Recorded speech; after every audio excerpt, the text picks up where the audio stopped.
আসলে ভালোবাসার অনুভূতিগুলো অন্যরকম হয়। অনেকদিন পরে ব্লগে আসলাম। বন্ধুরা কেমন আছেন সবাই? আশা করি ভালো আছেন। একটা সময় ছিল যখন আসলে প্রতিদিন ভিডিও না করলে কোনোভাবেই ভালো লাগতো না। আসলে ভিডিও সহজে করা যায় না। সত্যি কথা বলতে ভিডিও করতে গেলে মন মেজাজ ভালো থাকতে হয়। মন প্রফুল্ল না হলে আসলে ভিডিও ভালো হয় না। তো বিভিন্ন প্রতিকূল বাধা বিপত্তি, মন খারাপ, এগুলোর কারণে আসলে মাঝে মাঝেই ভিডিও থেকে দূরে চলে যেতে হয়। চেষ্টা করি তারপরেও মাঝে মাঝে ফিরে আসার। আসলে ভিডিও ক্রিয়েশন যারা করেন, সেটা যে কোনো টাইপেরই হোক, মোটো ব্লগ হোক বা শুধু ব্লগ হোক বা এনি টাইপ অফ ভিডিও হোক না কেন, যারা ক্রিয়েশন করেন তারা আসলে কোনো না কোনো সময় ভিডিও ছেড়ে দিলেও আবার ব্যাক করেন। সো ওইটাই হয়, আমি আবারও ব্যাক করেছি। তো আশা করি ভিডিও কন্টিনিউ করতে পারবো। আসলে কোনো স্ট্যাবিলিটি ধরে রাখতে পারছি না, কারণ কখনো মোটো ব্লগ, কখনো মানে একটা ঘোরার ভিডিও, কখনো দেখা গেছে কথা বলার ভিডিও, মাল্টি টাইপ হয়ে গেছে আর কি, বিষয়টা এরকম। তো যাই হোক, আজকে আমরা আসছি 300 ফিটে একটা কাজের জন্য আসছি, প্লাস ঘোরার জন্য, দুইটাই।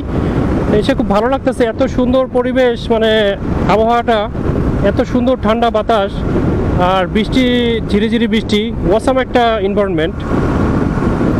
তো সবাইকে বলবো, যদি হাতে কিছু সময় থাকে অবশ্যই আসবেন, 300 ফিটে ঘুরতে আসবেন, ঘুরে যাবেন। আসলে ঘোরার জন্য ভালো একটি জায়গা, পারফেক্ট একটি জায়গা। তো আমরা এখন যাচ্ছি হচ্ছে 300 ফিটের জিন্দা গ্রাম, জিন্দা পার্ক আছে, জিন্দা গ্রাম আছে। আমরা সেই জিন্দা গ্রামের দিকে যাচ্ছি। তো অনেকদিন পরে আসলাম। এখন জানি না এখানে কী অবস্থা। যদি বৃষ্টি বাদল হয়ে থাকে, বৃষ্টি নেমে থাকে, তাহলে তো অবস্থা খুব খারাপ, কারণ ওইখানে তো সব মাটির রাস্তা। তাহলে ভিতরে যদি খারাপ থাকে আর যেতে পারবো না বেশি একটা। আর যদি ভালো থাকে তাহলে তো ঘুরে আসলাম। এখন কিছু গুরুত্বপূর্ণ কথা বলি, সেটা হচ্ছে যারা মোটো ব্লগ করতে চান তাদের উদ্দেশ্যে। একটা সময় ছিল যখন আসলে বাংলাদেশে মোটো ব্লগ খুব বেশি একটা ছিল না, এখন কিন্তু অনেক বেশি বের হয়ে গেছে।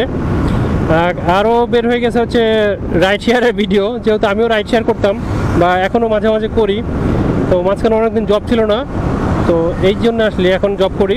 তো যাই হোক, রাইড শেয়ারিংয়ের ভিডিওর কারণেও অনেকেই আসলে এখন মোটো ব্লগ দেখা ছেড়েই দিছে, প্রায় ভাবে যে এটা তো রাইড শেয়ারের ভিডিও। আসলে দেখেন, মোটো ব্লগ হচ্ছে ওয়ার্ল্ড ওয়াইড একটা ভিডিও ক্রিয়েশন, যেখানে মোটর সাইকেল নিয়ে বিভিন্নভাবে ট্যুরিং বলেন, বিভিন্ন জায়গায় ঘোরাঘুরি বলেন, বিভিন্ন ধরনের স্পন্সর বলেন, সেগুলো করা হয়। তো সেই টাইপের ভিডিও করা হচ্ছে মোটো ব্লগাররা। তো সেই ক্ষেত্রে যারা মোটো ব্লগ করতে চাচ্ছেন, মোটো ব্লগ কিন্তু আগে একটা সময় যে কোনো ভিডিও করলেই হতো, মোবাইল দিয়ে করে বা আপনার ছোটো ছোটো অ্যাকশন ক্যামেরা যেগুলো আছে সেগুলো দিয়ে করলেই হতো, এনি টাইপ ক্যামেরা দিয়ে করলে হতো। কিন্তু এখন যে কম্পিটিশন, আপনি একটা মোটো ব্লগ করতে গেলে আপনাকে ভালো মানের ক্যামেরা লাগবে। সেটা আপনার আইফোন লাগবে, আইফোন 15 Pro Max বা এই টাইপের হলে আরও বেশি বেটার হয়। অথবা আপনার গোপ্রো হিরো অ্যাকশন বা অজমো 4 বা এরকম টাইপের যেগুলো দামি গোপ্রো আছে সেগুলো লাগবে। একটা সেট আপ করতে গেলে প্রায় 50 থেকে 55 হাজার টাকা চলে যাবে। আর বাইক তো লাগবে ভালো মানেরই। বাইক যে কোনো বাইক দিয়েই কিন্তু করা যায়।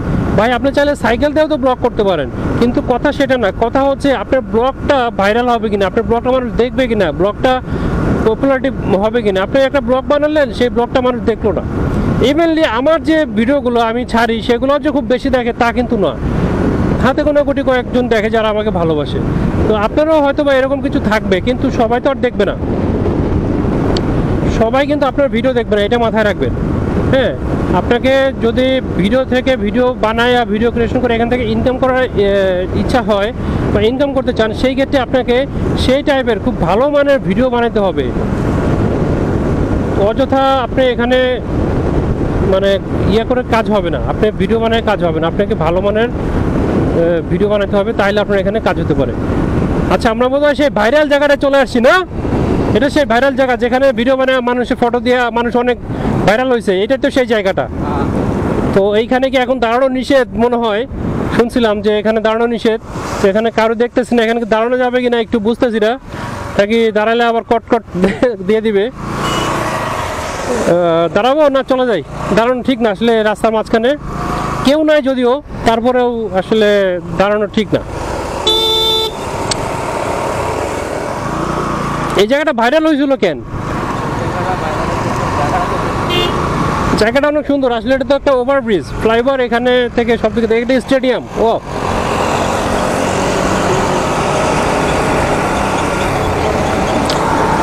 তো যাই হোক, বাণিজ্য মেলা কিন্তু এদিকেই হয় তাই না? আগে আমরা বাণিজ্য মেলা আসতাম, বাণিজ্য মেলা এই সামনেই হয়। তো যাই হোক, আর কিছু বলার নাই, আজকে ব্লগটা এই পর্যন্তই। যেহেতু আমি নতুন করে স্টার্ট করেছি, সো সবাইকে অসংখ্য ধন্যবাদ ব্লগটা দেখার জন্য। আসলে সবসময় যে শুধুমাত্র মোটরসাইকেল ব্লগ হবে বিষয়টা এমন না, এখানে অনেক টাইপের ভিডিও আসতে পারে, মাল্টি টাইপের কন্টেন্ট। তো আশা করি আপনাদের ভালো লাগবে। সবাই ভালো থাকেন, সুস্থ থাকেন। আসসালামু আলাইকুম ওয়া রাহমাতুল্লাহ।